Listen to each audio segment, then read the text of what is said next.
Shri Sachidananda Sadhguru Sainath Maharaj key జై. అందరికీ నమస్కారం అండి. సాయి లీలలు కార్యక్రమానికి స్వాగతము. అందరూ ఎలా ఉన్నారండి? బాబా దయ వలన ఆశీర్వాదం వలన ఎల్లప్పుడూ అందరూ ఆయురారోగ్యాలతో ఉండాలని మనస్ఫూర్తిగా షిరిడి సాయినాథుని ప్రార్థిస్తున్నానండి. మన సాయి లీలల ఛానల్ ద్వారా భక్తులకు కలిగిన అనుభవాలు మరియు సాయి చేసిన దివ్యలీలలను మీ ముందుకు తీసుకొని రావడం జరుగుతుందండి. అలాగే డివోటీస్ ప్రేయర్స్ క్లబ్లో భక్తుల కోరికలు ఏదైనా జాబు, పిల్లలు, మ్యారేజెస్ ఇలా భక్తుల కోరికలు ఉన్నచో స్క్రీన్ మీద ఉన్న ఈమెయిల్ ఐడికి కానీ కమెంట్స్లో తెలుపగలరు. మీ కోరికలు నెరవేరాలని, మీరు ఎల్లప్పుడూ ఆనందంగా సంతోషంగా ఉండాలని మీ తరపున బాబావారిని ప్రార్థించడం జరుగుతుందండి. ఇక ఈరోజు సాయి లీల చదివే ముందు మన ఛానల్ని ఎవరైనా సబ్స్క్రైబ్ చేసుకోకపోతే ప్లీజ్ సబ్స్క్రైబ్ చేసుకొని అలాగే మీ ఫ్రెండ్స్ అండ్ ఫ్యామిలీస్కి షేర్ చేయగలరు.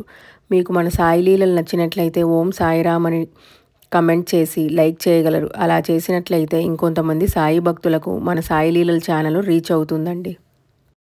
ఇక ఈరోజు సాయి లీలండి. ఒక సాయి భక్తురాలు హైదరాబాద్ నుండి తన లీలల్ని మనతో పంచుకుంటున్నారు.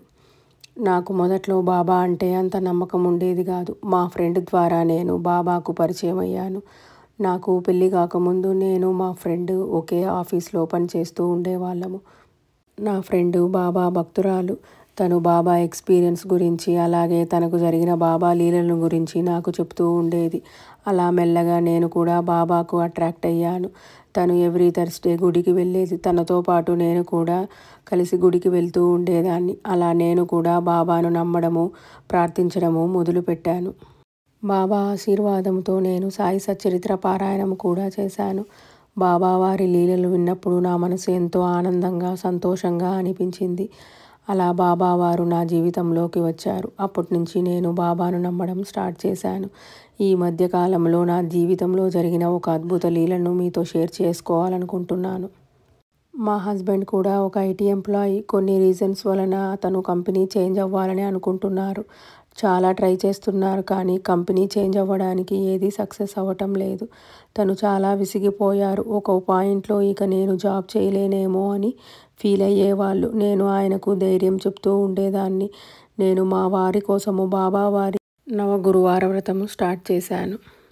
బాబా మా వారు విసుగు చెంది నిరాశలో ఉన్నారు.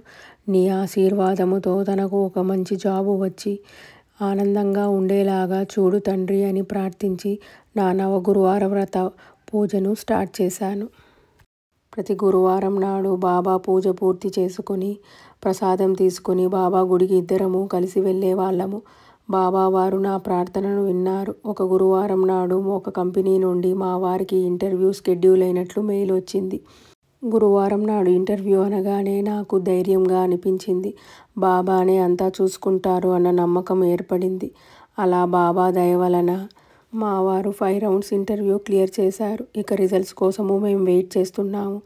నా 7వ గురువారం నాడు కూడా ఎప్పటిలాగే పూజ పూర్తి చేసుకుని మేము గుడికి వెళ్ళి వచ్చాము. ఆ రోజు ఈవినింగే మా వారికి మెయిల్ వచ్చింది. తను కంపెనీకి సెలెక్ట్ అయినట్లు మంచి ప్యాకేజ్తో బాబా వారి దయ వలన ఆఫర్ లెటర్ వచ్చింది. మా వారు ఆఫర్ లెటర్ వచ్చింది అని చెప్పగానే నా ఆనందానికి అవధులు లేవు. నేను ఎంతో ఆనందపడ్డాను. ఇది కేవలం నా తండ్రి దయే. బాబా వారి పాదపద్మములకు నా శతకోటి వందనాలు. నా 9 గురువారాల వ్రతము పూజ పూర్తి కాకముందే బాబా వారు మమ్మల్ని అనుగ్రహించారు. నా 7వ గురువారం పూజ రోజే నాకు ఫలితం దక్కింది. బాబా ఎప్పుడూ ఇలా మా వెంటనే ఉండి మమ్మల్ని ఎప్పుడూ కాపాడుతూ ఉండు తండ్రి. ఓం శ్రీ సాయిరామ్. ఇదండి ఈరోజు సాయిబాబా వారి లీల. ఇలా మీరు కూడా మీ సాయి లీలను తెలియజేయాలనుకున్నచో స్క్రీన్ మీద ఉన్న ఈమెయిల్ ఐడికి కానీ కమెంట్స్లో తప్పకుండా తెలియజేయగలరు. మీరు కూడా మీ సాయి లీలను మాతో పంచుకున్నట్లయితే ఎవరైనా బాబా వారి భక్తులు కష్ట సమయంలో ఉన్నప్పుడు ఈ లీలలు విన్నచో వారికి కొండంత నమ్మకము, ధైర్యము వస్తుంది. బాబా వారు ఉన్నారు, తప్పకుండా మనకు కూడా హెల్ప్ చేస్తారు అని. కావున మీ లీలలను తప్పకుండా స్క్రీన్ మీద ఉన్న ఈమెయిల్ ఐడికి మాతో షేర్ చేసుకోగలరు. ఇక ఈరోజు డివోటీస్ ప్రేయర్స్ క్లబ్లో ఒక సాయి భక్తురాలు బాబా వారిని ఇలా ప్రార్థిస్తున్నారండి. బాబా, నీకు అన్నీ తెలుసు. మా బాబు ఒక ప్రాబ్లంలో ఉన్నాడు. తను ఆ ప్రాబ్లంలో నుండి బయటపడేలాగా నీవే చేయాలి తండ్రి. ఎలాగైనా మమ్మల్ని ఈ పాపం నుండి బయటపడేయి బాబా అని బాబా వారిని ఎంతో ఆవేదనగా ప్రార్థిస్తున్నారండి. మనము కూడా మన సాయి లీలల ఛానల్ ద్వారా వారి అబ్బాయిని ఆ ప్రాబ్లం నుండి బయటపడేయాలని, వారందరూ ఆనందంగా సంతోషంగా ఆ కుటుంబము ఉండాలని మనస్ఫూర్తిగా షిరిడీ సాయినాథుడిని ప్రార్థిస్తున్నానండి. ఇలా మీరు కూడా మీ కోరికలను బాబా వారికి విన్నవించుకోవాలనుకున్నచో స్క్రీన్ మీద ఉన్న ఈమెయిల్ ఐడికి కానీ కమెంట్స్లో తప్పకుండా తెలియజేయగలరు. ఇదండి ఈరోజు సాయి లీల. మీరు కూడా మీ సాయి లీలలు తెలియజేయాలనుకున్నచో స్క్రీన్ మీద ఉన్న ఈమెయిల్ ఐడికి కానీ కమెంట్స్లో తప్పకుండా తెలియజేయగలరు. ఇంకొక సాయి లీలతో మళ్ళీ కలుద్దామండి. ఓం శ్రీ సాయిరామ్.